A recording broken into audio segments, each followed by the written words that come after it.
Good morning and welcome to America Makes Game Day. This is day 3 of the Rapid Plus TCT show. We're joined today by John Wilczynski, our Director of Technology, and I'm Rob Gorham, the Executive Director of America Makes. Before we get started, John, we probably ought to say congratulations, a big congratulations to one of our members, Form Alloy and Melanie Lang. Melanie just got through winning the Innovation Award. And you were in the meeting, and tell us, how did that whole process go? So actually, I participated in this same event last year, and they bring a number of different new innovative technologies to the event. And they get short 5-minute or maybe 10-minute briefings, and they brief out to a group of panelists. They then down-selected those two. They ended up having 2 finalists that presented to within the keynote section earlier this morning. And then they voted? Yeah, so they had a live poll. They're using this cool app to kind of do a live poll of who wins, or who's in the lead, and then halfway through the keynote they cut off polling and announced Melanie as the winner at the end. So, well, that's sweet. She's going to be here later, yeah, and hopefully one of us will get a chance to speak to her and hear kind of what she's up to. She's also in booth 441, so we ought to go by there and shake her hand and tell her congratulations. Absolutely. It's a really, really interesting machine that they're using to really help move from taking, as she put it, months and years to develop new alloys to ultimately weeks and days and weeks to actually get new alloys developed and develop them concurrently. So it's wild. One of the things that just keeps making me really excited, and first of all, you can't spend a day and see everything. And it's awesome to just know there's so much stuff to see. And I was telling Ralph yesterday, going back to 2013, our first Rapid show, you could do it in half a day. And now it takes multiple days, And, absolutely. But yeah, big congrats. Yesterday was awesome. I don't know how it was for you. We spent a lot of time yesterday afternoon talking about standards and the importance of standards. And I don't want to just sit on standards, but it's continued to be a recurring theme with people I've talked to, because the innovations are happening from a technical perspective. The implementation depend on things like standards. We had a standing room only to talk about these standards, and I was kind of curious, what is your perspective as to the importance of standards as it relates to the road mapping work that you're doing? So standards have been something that have come up, year over year. Honestly, they're probably one of the most impactful things that we've done over the last couple of years at the Institute. And depending on what circle you're, operating in, the topic of standards constantly comes up, whether it's, things that maybe we didn't think about initially, but, it's difficult to buy components if a manufacturer is not able to build them against a particular standard. And we're so used to having standards that have existed for decades for conventional manufacturing that still doesn't exist today. So, we're continuing to develop those standards.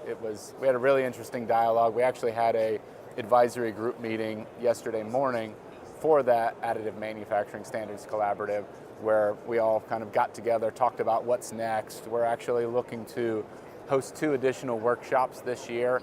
So we're targeting 2 sectors that are underrepresented today within the AM standards community.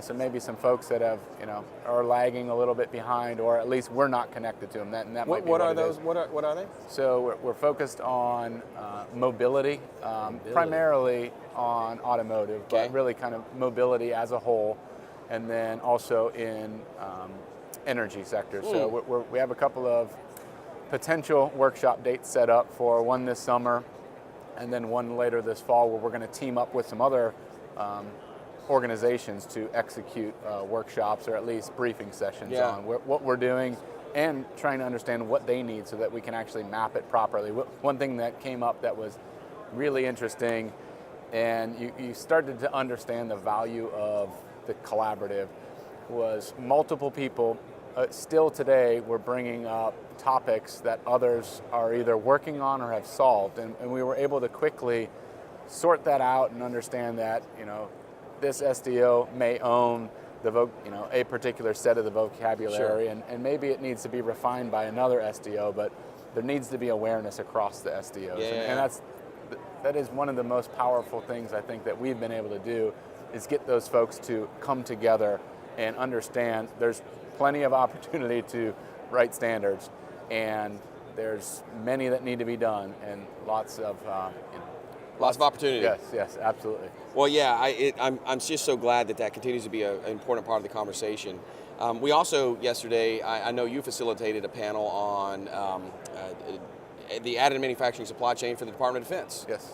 Were there any major takeaways that kind of came up during that? So, I mean, it's things I think, or at least we, in our world and within America Makes are I think understand pretty well, but it was great to brief a packed crowd here. Yeah. I think we had, 75 plus people standing over within the SME zone yesterday afternoon at the end of the day, basically.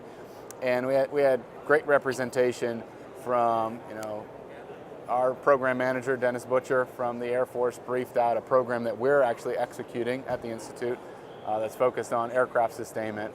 Mammals. Mammals, yes. Maturation of additive manufacturing for low-cost sustainment. Perfect. There we are. We talked about that a little bit yesterday. Okay, yeah. Perfect. Also, we had someone from the Army talking about maybe more of an organic perspective. So what are the needs, when you think more forward deployed, how do you get tools into the hands of soldiers as, when they need them, where they need them. Yeah. And then we talked about a program that's just kicked off at America Makes called AM Now, which is really looking at supply chain, capabilities today versus supply chain needs. Sure. What are the gaps that exist, and how do we really focus on addressing those as a community? And then, the piece that you can never forget, but we were quickly reminded as we talked or took questions from the audience, was around education and workforce. So without educating the community, it's hard to actually implement the technology. Well, we'll be bringing in Josh later today also, I believe, to talk about some of his priorities, how he's trying to really roadmap out how to establish an education and workforce sort of situation that the U.S. ultimately benefits from. This afternoon, Women in 3D Printing is having a workshop in the SME zone at 3:30. Cool. Have you noticed a change in the demographic here on the showroom floor over the past few years? I'm sensing there's a very much more diverse mix of participants. Absolutely. As the show has grown and just as our community has grown, the one thing that's pretty cool just in general about this conference and this technology is it's so different, honestly, than most of the other technology spaces that I have historically operated. It's relatable. Yeah, right. It's easy to understand. You see it right off the bat. And it's emerging. So folks that are just in school are embracing it. It's not requiring you to have been brought up through your family or whatever background you might have needed to get into manufacturing. There's a lot more opportunities to get involved, and whether that's from design or whether you're a material scientist or whatever it might be, there's plenty of opportunity here to get engaged. Did you get a chance to see the keynote this morning? I did. I caught most of it. It was Naomi Murray from Stryker. What'd you think? I'm always amazed by some of the actual applications that you're seeing folks implement. And I personally wasn't that familiar with what they were doing. I knew they were doing a lot. She showed a couple of really cool videos that showed the cellular structure that they're able to leverage really through additive manufacturing that enables bone growth and really acceptance within the body. And they showed a software platform that they've developed in-house and utilized that is really what enabled their ability to modify porosity in a way that is controlled, that can be accepted within your body. So they've had fantastic acceptance rates internally, and I don't know the exact stat, but she basically referenced that it is the most successful component within that sector that they've had to date, utilizing this new technology. Yesterday, we had, as it relates to medical, we had a gentleman from the Mayo Clinic on our panel, and it was interesting because he's like a neurosurgeon or something, and he was relating what he does to making rockets and making trains. And they sat on the side of me, and right in the middle was our consortium, and I was representing really the public-private approach to trying to share information that's for the good of everyone. And he made it very clear that to him, that's probably a space we need to get more involved in, because he said, all these things that everyone's talking about, when you talk about point of need manufacturing for the military, I'm talking about point of care enabled by 3D printing. And having organizations like Stryker do a keynote talking about their innovations, their progress, and hearing a guy from the Mayo Clinic talk about what he needs, you're really starting to see a nice convergence between the innovation, product development, and the use case that's going to drive implementation, aren't you? Yeah, absolutely. And I myself yesterday had multiple conversations with NIH, FDA, Walter Reed, and VA about just what's primarily what's going on in the medical industry.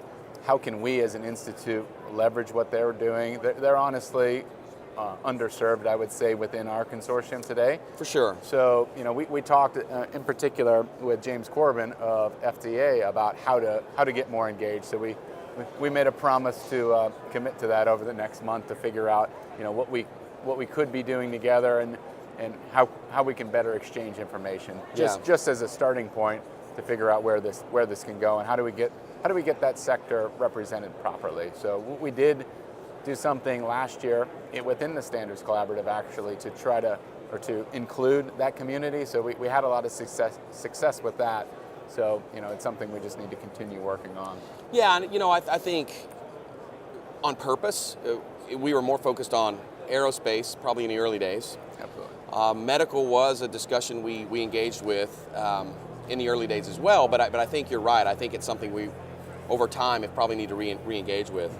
Tell us about, they announced 3 winners this morning in the keynote, getting a copy of the Wohlers Report. And we've got one back here that people can come by, and it's bolted to a table because it's a hot commodity. No one wants to take it, and I'm sure Terry doesn't want it to get into the hands of the wrong people. But what do we do for our members as it relates to Terry and his report?